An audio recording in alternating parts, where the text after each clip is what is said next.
That's it? What? Yeah, that's it. We're back. What we were singing. Guess who's back? Guess who's back? Back again. We made it. New year. Holy God. Ooh. New episodes of Unsaid. This time, Gus is the one that is not driving well. Not me. No, I still drove well. That's true. That's Anyway, season 2. Season 2. Okay. I'm driving. Season 2. Unsaid. 2. We are here. More things that are not said. More things. And more things have happened that are not said. And giving you space to talk about the things that you... Oh yeah, Unsaid. The place where we have the conversations we wish we had. Or we never had. The conversations we never had. The things I wish I could have said. When I left. When I left. Or before you left. Anyway. Welcome to Unsaid. That's Unsaid. It's been a while. It's been a long while. I'm going to just clean it with my mask. Just make sure it's cool. Cute. So, we were deciding. Well, before we talk about what we're going to talk about. Okay.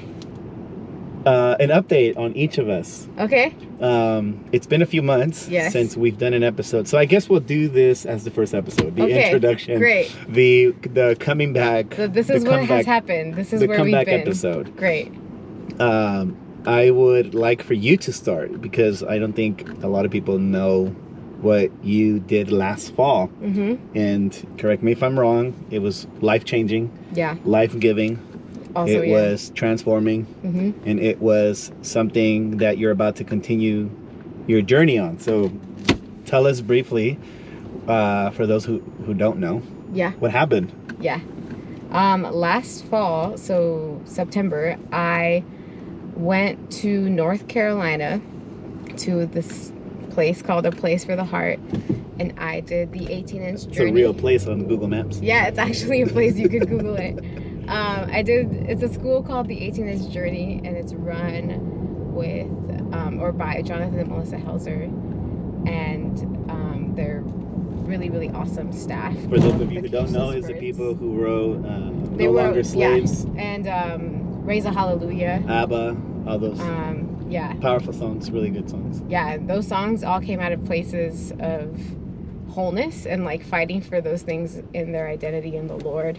And the school is a place where they teach people how to do that. Like, how do you live wholeheartedly? So That's really cool. Yeah, so I spent 3 whole months. So it's literally a place for the heart. Yeah, learning how to live wholeheartedly. So how to be who God created me to be in all the ways. And you are how old now? I am 27. You just turned 27 last month. I did. And why I ask that is because even being a pastor's daughter, the journey, regardless of who you're related to or associated with, the journey of finding out who you are in the Lord doesn't stop. Yeah. Right? Yeah. And what was that like? That was, I mean, honestly, I went because I know that I don't know everything.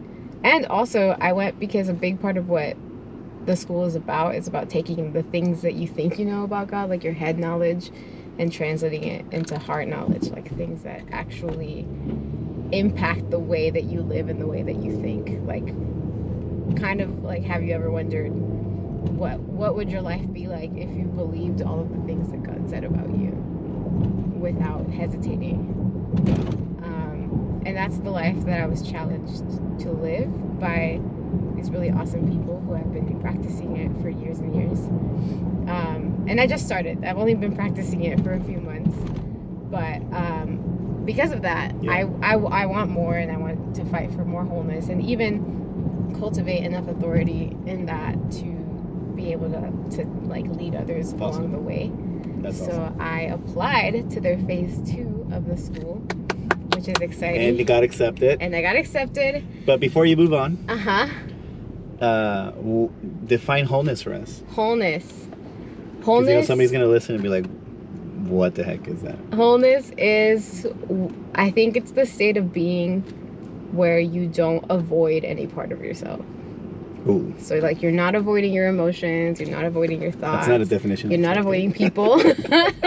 I really think that's what wholeness is. Say it again. Say it again Wholeness for the people in the back. Is the state of being where you're not avoiding Not any avoiding. part of yourself. Wow. So you don't feel afraid of the dark corners of your heart. Wow.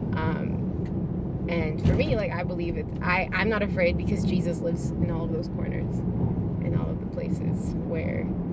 And that was something I you was came scared to go. Yeah, and that's something I learned. Realize. I learned that Jesus loves my humanity. Got it.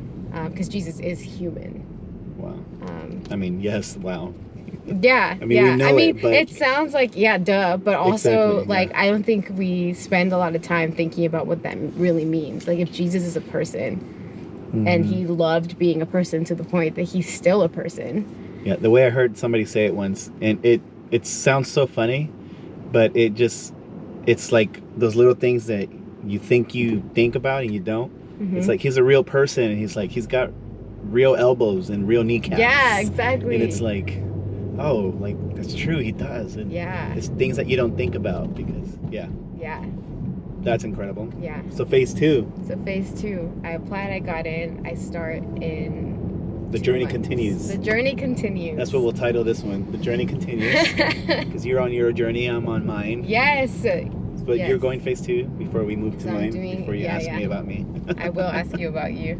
But yeah, I'm doing phase 2, and I think it's going to be really awesome. So it's more learning about, it's continuing to practice wholeness, and following Jesus and being a disciple, not just in church, but even in everyday things like cleaning and washing dishes. And so phase 2 is like, I think the best way I could describe it, correct me if I'm wrong, and I could be wrong even more so because you know more, but phase 2 would be like journey 2.0, right? Those first months of quote unquote training. Yeah.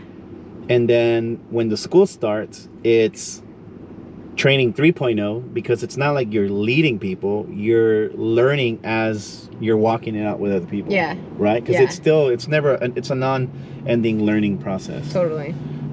Yeah. Or unending. Yeah, so I'd be serving this year's first year school, which is exciting. And yeah, I'm continuing to grow because I'm still learning the same things they're learning. I just started a little earlier. This person's trying to get in. But yeah, so that's my journey. Do you want to tell us about your journey? My journey. And how it's kind of a miracle that we're in the same state right now? Right. So, full disclosure, there's going to be a few episodes of us in this clothing because we have to take advantage. That's true. That we're together right now for a few hours. It's going to be great.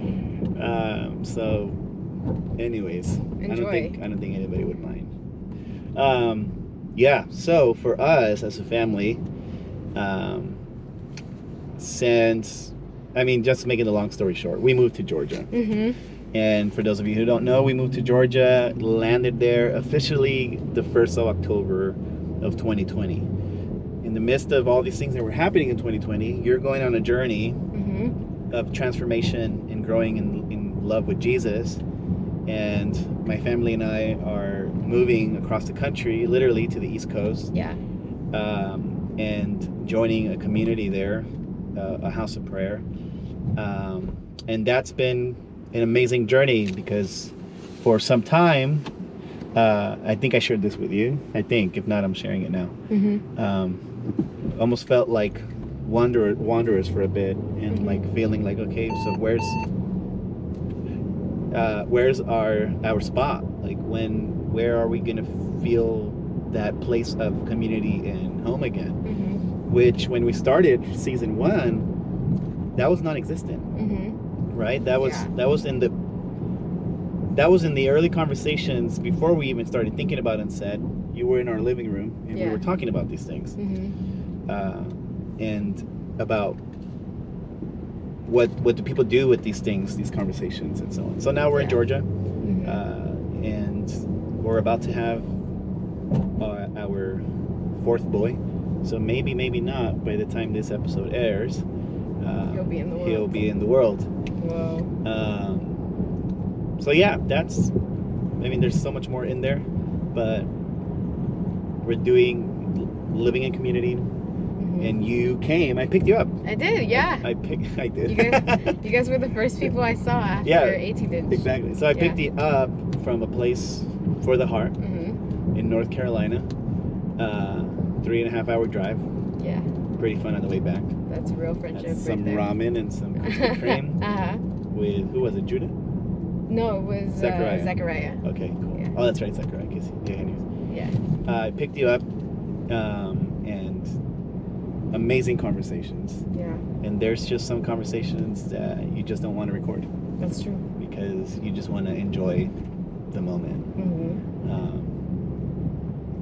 And so, after some months of waiting and praying, here we are, doing season 2. A lot more conversations to tackle. Yeah. And I think we'll end this episode by talking about some of the things we're going to talk about. One of the hard ones, I'll start with this one, and then you pick the other one you want to mention. Okay. Is the issue of, this is how you phrased it on the document, the Word doc, the Google Doc, about what do you do when, quote unquote, giants in the faith fall and fail and disappoint you, aka Rabbi Zacharias. And that was a huge upset and disappointment for you and me both. Yeah, I'll turn here. And yeah. And what do we do? What do we do with that type of stuff? And how do we start having conversations about it? Yeah. Because without having to say names of other people, Rabbi Zacharias was not the only name that came up in 2020 of quote-unquote celebrity pastors or leaders having massive shortcomings. Yeah. I'm just going to say it like that. Yeah. So that's one of the episodes we're going to talk about. That's what else are we going to talk about? That is pretty heavy. And that's personal for both of us because we both were pretty, we were avid listeners, I think. And readers. To Rabbi's I read several of his resources. books. And I was an avid, that was the first podcast I ever subscribed to. The Let My People Think? Yeah. Yeah. So we'll talk about that, at least what it means for us. We don't know anybody personally that is affected, but we know how we feel. Which I think that's a good place to start. Yeah, they're in a city. The ministry's in a city called Alpharetta, and it's literally 30 minutes away from where we are.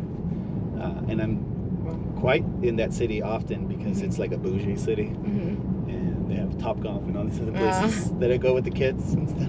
Yeah. But anyways, we'll talk about that because I've read the report, some of the report, and I think you said you had too, and so on. So what's another topic that we're going to talk about?